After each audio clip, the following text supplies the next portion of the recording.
There are certain things in this world that have aged gracefully. Martin Scorsese's Taxi Driver and Jane Seymour, to name just a few. On the flip side, there's things like Kathleen Turner and pretty much most of the old Bond films that didn't age so well. Sitting between the good and the bad is a game like The Darkness. Now, The Darkness is a first-person shooter developed for PlayStation 3 and the Xbox 360 by Starbreeze Studios in 2007. It is a classic example of a brilliant concept and somewhat solid execution let down by certain factors. In this case, the sole offender is horrid performance due to the limitations of the console. Underneath these glaring technical faults, however, is one of the most interesting and well-written shooting games of its generation.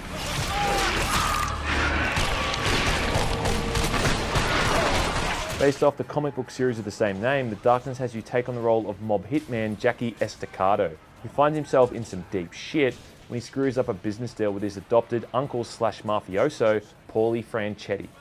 In the game's prologue, whilst escaping from Paulie's goons, Jackie is inexplicably possessed by the Darkness, voiced brilliantly by Mike Patton, which is a demonic power that detests light and has a taste for eating human hearts.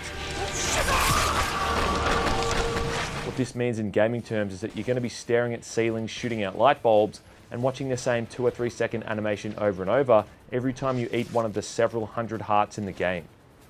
Anyway, in a lot of ways, it's kind of like a poor man's Deus Ex in the way that they let you walk about and interact with things at your leisure. There is a real attention to detail on almost every single person you come into contact with, even through to hobos and people you see on the street. Good to see you, Jackie.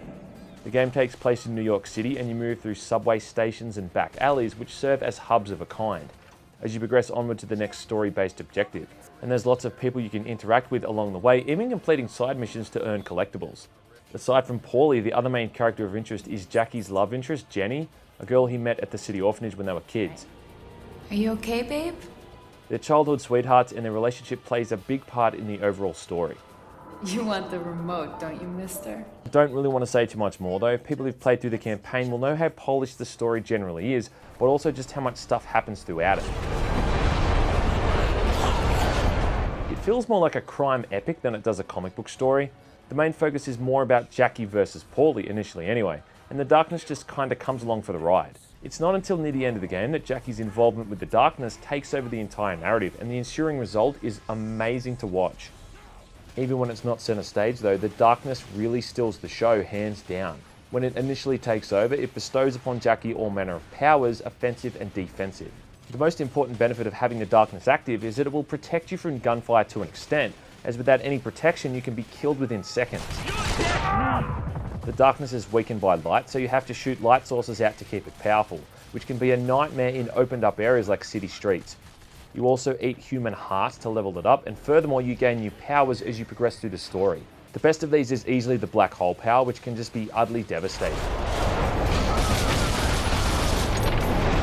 The black hole sucks everything into it for a few seconds, instantly killing any poor sod unlucky to be in its range. That is the definition of overpowered.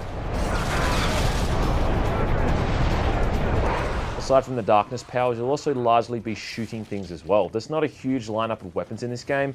Most of them are pretty much some variety of pistol which you can dual wield. There's a submachine gun that can also be dual wielded, and a few rifles and shotguns as well, all of which are very limited on ammo. Pistols are generally the best bet, as you can keep firing with the other hand when one is reloading and vice versa. It only takes one well-placed headshot to take an enemy down, and the pistols are pretty accurate in that regard. When an enemy gets too close, you can pull off a cool looking execution move where Jackie guns them down action movie style. Furthermore, at certain points you can spawn Darklings into the world to assist you in gunfights. These are little imp-looking guys that will help you out to an extent. For instance, you can get one with a machine gun and another one that can knock out light sources for you. The Darkness also frequently talks to Jackie, mocking him or chastising him for whatever he seems to be doing at that moment. It's a bit weird that Jackie seems totally fine with the fact that he's been possessed by an evil presence, and that he also mostly ignores it when it talks to him, but that I can live with. What I can't live with is the game's overall performance. It's easily one of the worst frame rates I think I've ever seen on a PS3 game, and it drops down to what seems like single digits at times. It's motion sickness inducing, choppy gameplay that just makes me want to go out and play something on my computer at a solid 60 Hz and clear my head out. Why they released it in this state is just beyond me. Now, I don't know if this affects the Xbox version, to be honest I've never played it, but I can say that it is a big issue on the PS3. It's impossible to play properly at times, and during some of the more heavier firefights, it makes aiming precisely near impossible. I like playing my games on hard mode, but I just had to turn this one down to medium. If there's a better example of a game that could benefit so much from a port to the PC, I've yet to see it. I often wish they had downgraded the visuals so the frame rate was just more steady. There is an auto-aim system which should help alleviate this, but most of the time the crosshair does whatever the hell it wants to, and it seldom reacts to your command. Often it will sort of lock onto an enemy's head when you're aiming in the right spot, but most of the time it may as well not even be there. Even something as simple as shooting out a goddamn light bulb can become an absolute chore, because the crosshair just doesn't register what you're trying to aim at sometimes. As a result, you're relegated to mostly taking body shots because it's the only thing you can do in a pinch, and that shows off another one of the game's shortcomings as you watch unarmored enemies survive, 6 or 7 pistol shots to the chest like it's nothing. It's absurd. Absurd!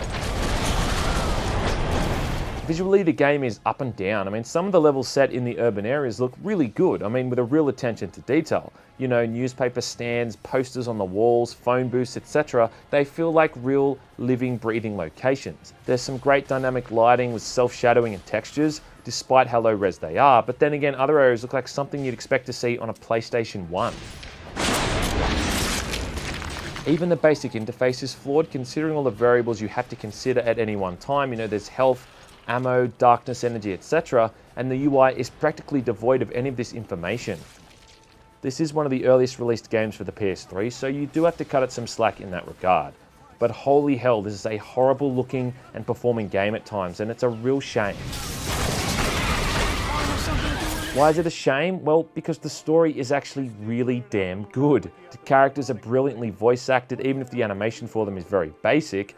The dialogue is interesting, and I genuinely found myself invested in what was going on.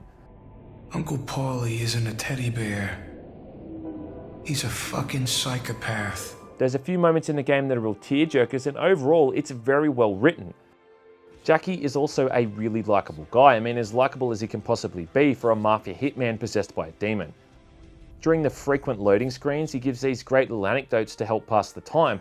And he's been through so much shit in his life, you just kind of want to see the guy win for once and catch a break. It's hard to not root for him. As for the gameplay, well, when it all comes together, it is extremely enjoyable. The first half of the campaign is a little bit slow, but once you've unlocked all of the darkness's powers and are given free reign to kill everything in your way, it's very satisfying to play.